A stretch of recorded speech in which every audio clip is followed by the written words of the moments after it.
Hi friends, welcome back to our channel. I hope எல்லோரும் ஹெல்த்தியாக, ஜாலியாக, ஹாப்பியாக, சூப்பராக இருப்பீங்கன்னு நினைக்கிறேன்.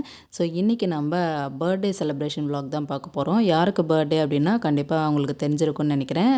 ஷார்ட்ஸில் சொல்லியிருப்பேன். என் அண்ணாவோட பையனுக்கு ஃபர்ஸ்ட் பர்த்டே. என்னோடய ஓன் பிரதர் தான் அவர்.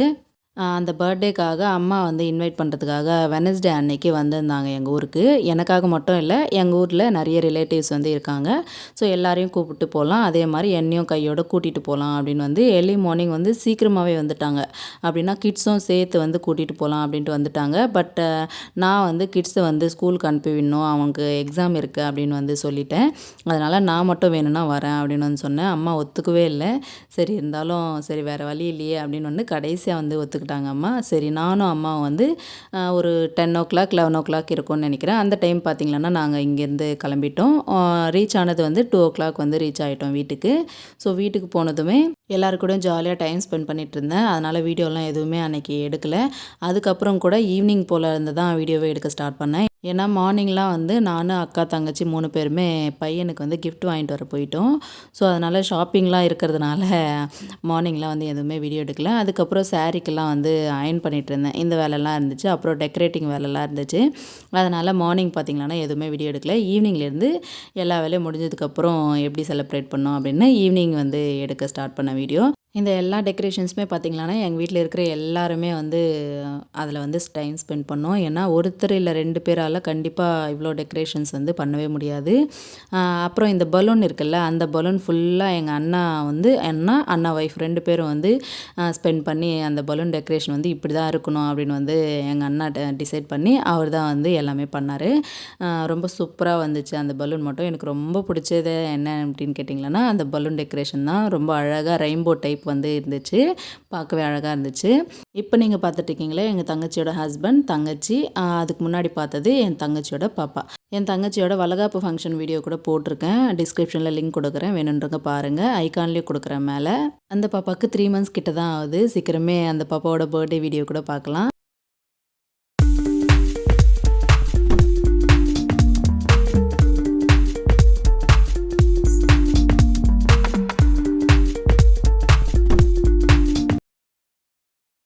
எனக்கு பார்த்திங்களான்னா அக்கா, தங்கச்சி, அண்ணா 3 பேருமே இருக்காங்க. தம்பி மட்டும்தான் இல்லை. ஸோ இவங்க வந்து அக்கா, தங்கச்சி வந்து க்ரீன் சாரீ இருக்குல்ல, அவங்க வந்து தங்கச்சி. நான், அக்கா, தங்கச்சி, அண்ணா நாங்கள் 4 பேரும் ஒரு இடத்துல இருந்தோம் அப்படின்னா அந்த இடத்துல ஸ்பீக்கர் வச்ச மாதிரி தான் இருக்கும். ஸோ அவ்வளோ சத்தமாக ரகலை பண்ணிகிட்டே இருப்போம், சேட்டை பண்ணிகிட்டே. நான் வேர் பண்ணியிருக்கிற சாரீ வந்து என் தங்கச்சியோட மேரேஜ் அப்போது அம்மா எடுத்து கொடுத்த சாரீ தான். காஞ்சிபுரத்தில் எடுத்து கொடுத்தாங்க. பட் பியூர் பட்டு அப்படின்னு கேட்டிங்கன்னா இல்லைன்னு தான் நினைக்கிறேன். ஸோ என்னன்னு தெரில அது பட்டு பற்றி எனக்கு கரெக்டாக. பட் ப்ளீட்ஸே வந்து அந்தளவுக்கு நிற்கவே இல்லை. நான் அயர்ன் பண்ணி தான் வேர் பண்ணியிருக்கேன். பட் இருந்தாலும் ஒரு சாட்டிஸ்ஃபேக்ஷன் வந்து இல்லாத மாதிரி தான் இருக்குது எனக்கு. அதே மாதிரி எனக்கு தோணுன ஒரு விஷயம் அப்படின்னு கேட்டிங்களன்னா, எந்த ஒரு ஃபங்க்ஷனுமே வீட்டுக்குள்ளே பண்ணோம் அப்படின்னா கண்டிப்பாக திருஷ்டி கழிக்கிறதுக்காக பெரிய உருளியில் பூ போட்டு டெக்கரேட் பண்ணி வைக்கணும். அது ரொம்ப ரொம்ப மஸ்ட்டு. அதை வந்து நாங்கள் வந்து பண்ணாமல் விட்டுட்டோம். ஸோ அது வந்து எனக்கு அதுக்கப்புறம் வந்து குறையா தோண மாதிரி இருந்துச்சு ஃபீலிங்கு. ஸோ நீங்கள் யாராச்சும் இந்த மாதிரி செலிப்ரேஷன் பண்ணுறீங்க அப்படின்னா கண்டிப்பாக ஒரு பெரிய உருளியில் பூ போட்டு டெக்கரேட் பண்ணி வைங்க. ஸோ அது ரொம்பவே நல்லது, திருஷ்டி கழியும். அண்ணாவுக்கு தான் ரொம்பவே டென்ஷன், அலைச்சல் எல்லாமே இருந்துச்சு. அண்ணா தான் எல்லாத்தையுமே பார்த்துக்கிட்டாங்க. நாங்கள்லாம் மேலாக்கா சின்ன சின்ன வேலையை தான் பண்ணிகிட்ருந்தோம். அண்ணா தான் எல்லா இன்சார்ஜுமே எடுத்து எல்லாமே பர்ஃபெக்டாக வந்து பண்ணி முடித்தாங்க.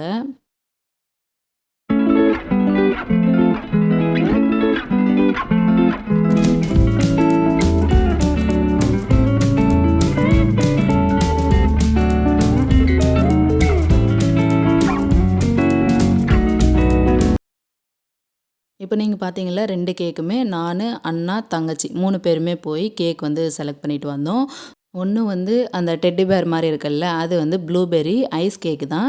இன்னொன்று வந்து ஐஸ் கேக்கு தான், அது வந்து ஸ்ட்ராபெர்ரி. ஸோ அந்த ஸ்ட்ராபெர்ரி கேக் வந்து பிரியாணி சர்வ் பண்ணும்போது அது கூட வந்து கட் பண்ணி எல்லாருக்குமே வர மாதிரி வைக்கலாம் அப்படின்னு வந்து பிளான் பண்ணி இன்னொரு கேக்கும் வந்து நாங்கள் ஆர்டர் பண்ணியிருந்தோம்.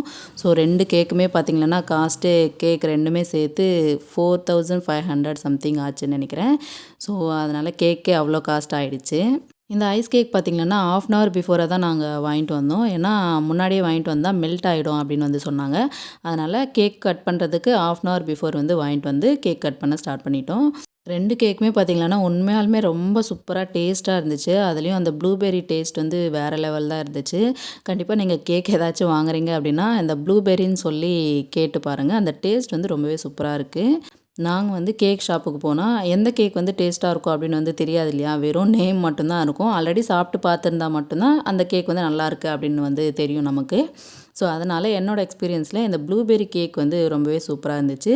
ஸோ, ப்ளூபெர்ரி டைரெக்ட்டா வந்து நம்ம ஐஸ் கேக் கேட்டு வாங்கிக்கலாம். பட் அந்த டெக்கரேஷன் இருக்குல்ல, டெடி பேர் அப்புறம் இன்னொன்னுலாம் இருக்குல்ல, ஸோ அதுக்காக மட்டும் தான் காஸ்ட் வந்து எங்களுக்கு எக்ஸ்ட்ரா ஆச்சு. ஸோ, அந்த டெக்கரேஷன் வேணாம் அப்படின்னு வந்து நீங்க அவாய்ட் பண்ணிட்டு, ப்ளூபெர்ரி கேக் வந்து டைரெக்ட்டா நீங்க வாங்கிக்கலாம். அதே மாரி இந்த டெக்கரேட்டிவ் திங்ஸ் எல்லாமே பாதி வந்து ஆன்லைன்ல ஆர்டர் பண்ண மாரி அண்ணா சொல்லியிருந்தாங்க. மீஷோல தான் ஆர்டர் பண்ணேன் அப்படின்னு வந்து சொல்லியிருந்தாங்க. மீதி பாதி வந்து நியர்பையா ஷாப்ல போய் வாங்கிட்டோம்.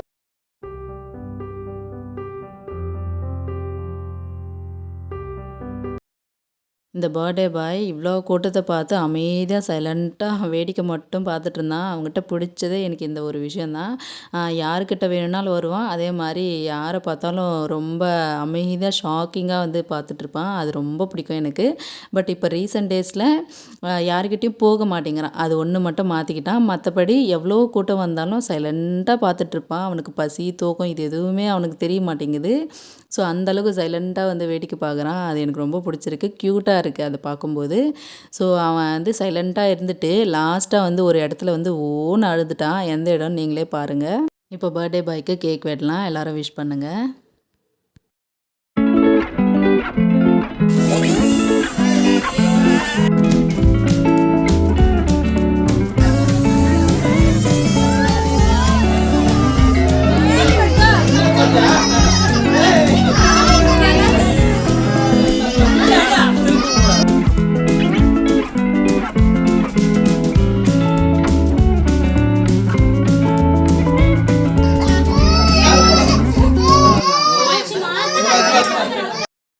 கேக் வெட்டும்போது அந்த கேண்டில் பட்டுன்னு வெடிச்சுதுன்னு நெனைக்கிறேன். ஸோ அந்த சவுண்டுக்கு அழுக ஆரம்பிச்சுட்டான். கேண்டில் வேறு பக்கத்துலயே இருக்குல்ல. ஸோ அந்த சவுண்டுக்கு தான் அழுவ ஆரம்பிச்சான். அதுக்கு முன்னாடி வரைக்கும் சமத்து பையனா இருந்தான் குட்டி பையன். குட்டி பையனுக்கு கேக் ஊட்டி விட்றோம். அத கூட சாப்பிடவே இல்ல. அந்த சத்தத்துக்கு ரொம்ப பயந்துட்டு அழுதுட்டே இருந்தான் கன்டினியூஸா. இத பார்க்கும்போது என் பையனுக்கு ஃபர்ஸ்ட் பர்த்டே அன்னைக்கு என்ன நடந்துச்சு அப்படின்றது தான் எனக்கு ஞாபகம் வந்துச்சு. என் பையன் வந்து கேக் வெட்டி ஒரு தடவ ஊட்டுனா எல்லாரும் ஊட்டிட்டே இருக்காங்க. அவன் பாட்டுக்கு அள்ளி அள்ளி சாப்பிட்டுட்டே இருக்கான். அந்த மாரி நடந்துச்சு. நான் வந்து எல்லாரையும் திட்டிகிட்டே இருக்கேன். பையனுக்கு இருமல் வரப்போகுது. அது மாதிரிலாம் ஊட்டாதீங்க அப்படின்னு வந்து சொல்லிகிட்டே இருக்கேன் அந்த டைமில். ஸோ அவங்க ஃபர்ஸ்ட் பர்த்டேல இதெல்லாம் நடக்கட்டும், அதெல்லாம் கண்டுக்காத அப்படின்ற மாரி திட்டிகிட்டு இருந்தாங்க என்ன. ஸோ இதெல்லாம் நடந்துச்சு என் பையன் பர்த்டே அன்னைக்கு. ஸோ இவன் வந்து அதுக்கப்புறம் இவன் கேக் சாப்பிட்டனா இல்லையா அப்படின்றத கூட நான் வந்து கவனிக்க முடியாத அளவுக்கு எனக்கு டைம் இல்ல. ஏன்னா நான் வந்து 7:00 கிளம்பணும்ல. அதனால் அதுக்கப்புறம் இவன் கேக்காச்சும் சாப்பிட்டானா இல்லையான்னே தெரியல. நான் மட்டும் கொஞ்சமா ஊட்டி விடுறேன். அத கூட அவன் சாப்பிடவே இல்ல. "நீ சாப்பிட்டாலும் சாப்பிடலனாலும் நான் கொஞ்சமா ஊட்டி விட தான் விடுவேன்" அப்படின்னு வந்து அவன் வாயில வச்சுட்டு நான் போயிட்டேன். அவன் இருந்தாலும் சாப்பிடவே இல்ல. அவன் அழுக அழுக இன்னொரு பக்கம் பலூன்ஸ்லாம் வேற வெடிச்சுட்டே இருக்கு. அந்த சத்தமும் அதிகமாயிட்டே இருக்கிறதுனால அவன் அழுக வந்து நிறுத்தவே இல்ல.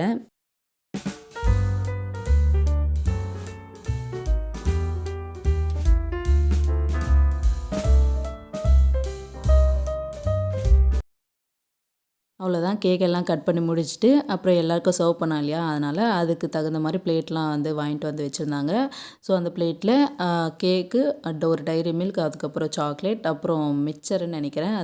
நான் கவனிக்கல அது கூட. ஸோ நான் பாட்டுக்கு மாடிக்கு போயிட்டேன். சாப்பிட்டு கிளம்பணும் அப்படின்ட்டு. ஸோ இதெல்லாம் வச்சு எல்லாருக்கும் சர்வ் பண்ணி விட்டுட்டு, எல்லாரையும் வந்து மாடிக்கு போய் சாப்பிடுங்க அப்படின்னு வந்து சொல்லி விட்டுட்டாங்க. அப்புறம் கேக் கட் பண்ணும்போதே நானும், அக்கா, தங்கச்சி எல்லாரும் கிஃப்ட் வந்து குடுக்கலாம். அதையும் வீடியோ எடுக்கலாம் அப்படின்ற மாரி நெனச்சிட்டு இருந்தேன். அத சுத்தமா நான் மறந்துட்டேன் கிளம்பணும் அப்படின்ட்டு. ஸோ நான் வந்து வெள்ளியில காப்பு வந்து குடுத்துருந்தேன்.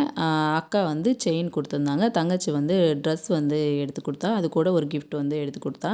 ஸோ இந்த செயின் அக்கா குடுத்தது. அதுக்கு முன்ன பார்த்த காப்பு வந்து நான் குடுத்தது. அப்புறம் தங்கச்சி தான் செல்ஃபி எடுத்துக்கலாம் வா அப்படின்ட்டு எல்லாரையும் கூட்டிட்டு போய் செல்ஃபி எடுத்துட்டு இருந்தா. ஸோ நாங்க 3 பேர் சேர்ந்து தான் செல்ஃபி எடுக்கிற மாரி இருந்துச்சு. எல்லாரும் வந்து பிஸியா இருந்தாங்க. நாங்க 3 பேர் மட்டும் எத்தனை வேணுமோ அத்தனை எடுத்துக்கிட்டோம். இதில மிஸ்ஸிங் வந்து அண்ணா, அப்புறம் அப்பா வந்து மிஸ்ஸிங். ஸோ அவங்க பிஸியா இருந்தாங்க. வேற வழி இல்ல. அதே மாரி இந்த பிக்சர் எல்லாமே ஃப்ரண்ட் கேமரால எடுத்தோம். அதனால குவாலிட்டி வந்து சரியில்ல அப்படின்னு வந்து நான் ஃபீல் பண்றேன்.